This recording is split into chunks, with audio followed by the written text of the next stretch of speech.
Marine Tech Mike back here. It's a fun Friday. We're going to talk about our next project.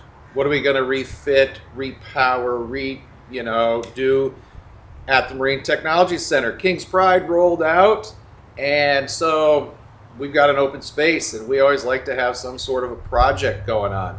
Clifton and I, he's behind the camera. He's the one he's an alumni, he was a lab tech. He had the 35 Spencer, he fixed up, ducks rigging, sold it. So he's got some experience with boats doing what we do. So we're gonna go out and look around at boats. King's Pride was a 2-year project. We're working on documenting. It's gonna take 1 more year. Now that Greg, the new owner, is gonna finish it up. It's gonna be here in Anacortes, which is great. So we're gonna follow along. But I have to be so careful, even with the resources that we have at school, and often we get offered free boats. But we're trying to document this for viewers to know what it really takes, costs, and the whole process of finding a boat, fixing it up, and going sailing. So let's go take a little tour around the island while I'm going to go pick up some screws and show you some of the stuff that's been offered to us as of late, and me and the staff will get together and start making decisions about transportation costs and overall, and we try to do what we can, but it's fun. Let's go look at boats. Okay, here's another one. I can't go on board this boat, but it doesn't matter. A friend of a friend got a hold of me and said, hey, we got a nice potential project for the school. Tayenya 37. Now, Bob Perry boats, we like them after King's Pride. They got nice back ends, but it's been sitting for 20 years. I lived out here. We're on the west side of the island when I got married 22 years ago, and I think this has been here ever since. So when you have a boat with teak decks that's been disassembled and has been sitting for this long, we actually have to just say no. Like, I don't know how we could bring this boat back from where it's been sitting. Teak decks, leaks, the motor's going to be seized up. I mean, they just don't sit for 20 years. And so it's really super sad. People think, oh, we're a school, you're so lucky you get offered all these boats. More often than not, it's like depressing because they've waited too long to actually get these boats to be refurbished. So this was another, can't do it. And so the quest continues. As I mentioned, we paid for this boat and it worked out real well at King's Pride. Going to see that finished up. We were offered a boat out in Skyline where we're going to go next. A big 60, 65 footer. Huge Johnson Tower, which is old Detroit diesels. Art and I went and looked at it. 2 generators. Really old, late 70s. I don't know. What would we do with that as a school? We didn't have any place to put it or tie it up. So like everything in the boat world, you got to make sure that you know your criteria. This is as big as we can really fit back at Marine Tech, 39 feet. Ideally, if I'm recommending people to buy boats, I think for the average couple, unless you got a big family, anywhere from 35, 34 feet up to 42 is kind of ideal. So I would keep it in that zone. And just like us, we can't accept boats, that don't have trailers, that, like I say, 65 feet, it was crazy. So we actually turn down boats every 2 or 3 weeks, because what do you do with them? It costs more to fix them, and we'd like to try to problem solve with our viewers, like what are we gonna do with old boats where it's just not economically feasible to refurbish them, to keep them out on the ocean, and then how do we have a criterion where which boats are worth saving? So we don't know the answers, but we're sharing with our audience as we wander around the yays and nays of boats that we do. So let's go find another one to check out.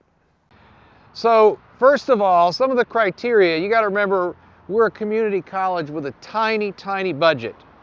King's Pride was a $50,000 budget. We bought her for 25 and ended up, investing too much, more than that. But it was a great opportunity during COVID. So often we get offered boats for free, and free isn't necessarily the way to go. we actually like to buy our boats or have a project with some sort of meaning or connection to the college. So just a quick example, on the way over to the other yard, we were offered this boat here, American Flyer, and it's got a great history. It was like a medical relief boat, and it sailed to the South Pacific. It's got a great story, but it's got no pedigree. It needs rigging upgrades. It's got an old converted VW diesel that doesn't run, we don't think. Contaminated tanks, on and on and on. Canvas, you can see is green. Like, there is no money in a project like that. And we don't need money. We need authentic learning experiences. But I can't lose money. I can't go backwards. So we have to make sure when we start a project, and I think a lot of people, when they go down this path of working on old boats, need to understand that, like, you either have to love it, you know, maybe it's got some historical or family value, and then it's okay if you don't, you know, if you lose money. But for us, we try to at least break even. And so this one was a no deal.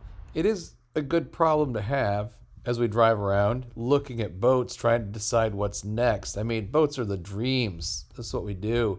Clifton and I, Great Friday.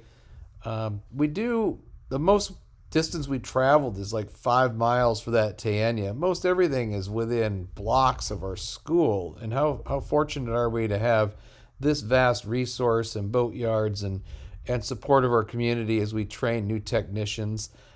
A powerboat is a consideration, although most of the boats we looked at this trip were sailboats.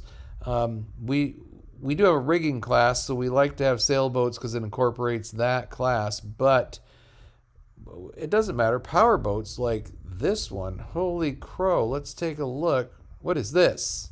Distraction. Yeah, Clifton, I like the shape of this. By the way, Clifton's running the camera today on Fun Fridays. We've been building our Guaymas Island skiff. Good times. But this is the kind of stuff that I wonder about. I don't think she'd float right now. That's why we don't do wooden boats. That's why we don't do wooden boats. Yeah. Probably still salvageable though. It's just one plank. Do a little refastening. We'd have to talk to the resident wood butchers. That's the beauty of wooden boats, is that they're infinitely repairable. I know. Look at Leo with Tally Ho. You can fix anything. Well, turns out this boat is on its way up, not on its way out. We're going to get a great story. Emerald Marine has moved this into one of their buildings. It's got an old make or break engine, and it's just going to be a cool story. So stay tuned for that. Let's go back to looking at boats. So another boat I passed on recently was a Choi Lee Ketch, older one. You know, sounded like a good deal, but it was over in Port Angeles. And Port Angeles, Port Townsend is a decent area to get boats, but this, you know, if you take an older ketch with wooden mast and teak decks and somebody hasn't really done anything for 8 years, the bottom's got a, you know, a salad grove on it and stuff, and the motor didn't run, too much for us right now. This one, I think, might be the diamond in the rough that got away from us. When we were about to launch King's Pride, this boat is right 3 or 4 spots down from King's Pride. This was offered to us, but we were in the process of getting King's Pride wrapped up and auctioned, and the local guy calls us from this yard and says, hey, you know, when boat owners stop paying their fees here and they transfer ownership, they're like, oh, you know, do you want another sailboat that has a blister job that needs to be done? I'm like, no deal. We don't have time, you know, for composite work. And Art was the same way. We're up to our eyeballs. After we parked King's Pride, I find out this actually might have been one that we should have considered, because it has got a beautiful teak interior. This is a Bob Perry boat. This is a Passport 40. And, you know, the bottom's already been shaved. The rig is on the other side. It does have some moss up top. But at the end of the day, I see some rust colorations coming out of the bilge area, the keel. We probably should have looked at this one closer. Somebody else now owns this. They're going to put a bottom on it. It's got a max prop. It's got a we're ported a good looking diesel down in there. I can't get on board now because we didn't accept it and somebody else bought it. But when we look at boats, I talked about Criterion, Passport 40, Bob Perry, Pedigree. These boats sell. And so if we're going to refit a boat, it's going to be something like this that we know at the end of the day is a good quality boat that's got resale value, so that I don't lose my shirt. I keep telling my boss I'm not going to lose money on these projects, you know, because actually it's state money, so I got to be stewards of the state money because we're a community college. So this one might be one that got away, but it's time and space. We didn't have space for 2 boats, so let's go keep looking. There's more on this little island here that's been offered to us. Okay, second look. This is reminding me a lot of King's Pride. This boat needed everything, complete refit. Still probably totally worth it, but it would be a 2-year, and I'm really we try to focus on students come and go on a 9-month or less project, 6 months in and out. So this one, I don't know, the hull's pretty good shape there. We should take a look topside. At the marina, we've got some possibilities of boats down here. We're going to go check out Endless Boats here in Anacortes. It's a fun problem to have, trying to find a new boat project. I think we can do it. Okay, down here at Cap Sandy, we got Art's boat, instructor Art, possible an engine, former instructor Mike Schweitzer, maybe an engine repower. We're looking for a 31-foot Swedish sailboat that's potentially going to be donated, and a 26 or so-ish foot Bayliner powerboat that's got some issues.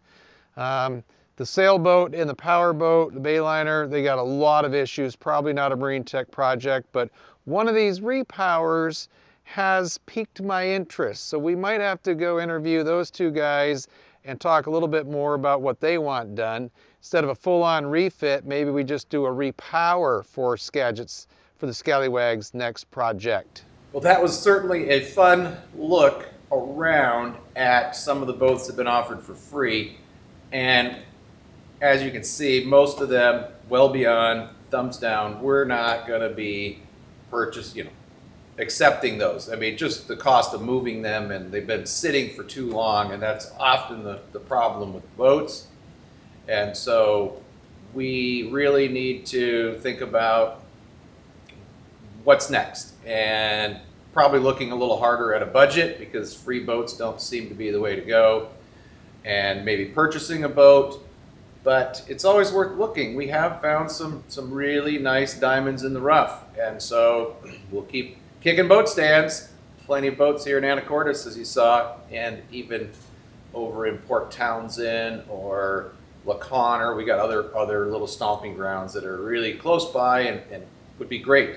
I have to say that piqued my interest there at the end with maybe one of these repower boats. Repowering a boat that's already in good shape is a great project. That would be another thing worth documenting, because generally you pull into a boat yard and they tell you the engine is $20,000, $25,000, and you're going to end up spending $50,000 to get out of there. Why? A lot of unknown things that happen in a repower, but it ties into learning. Drivetrains class with all of your alignments and packing glands and cutlass bearings, and then of course the diesel class with getting it in and putting fuel to it and upgrading a fuel system. Our electricians could go in. So that's got our interest peaked. Stay tuned. Thanks for watching these videos, and we definitely sometime in the near future are going to figure out a new project for our crew here at the Marine Technology Center. See ya.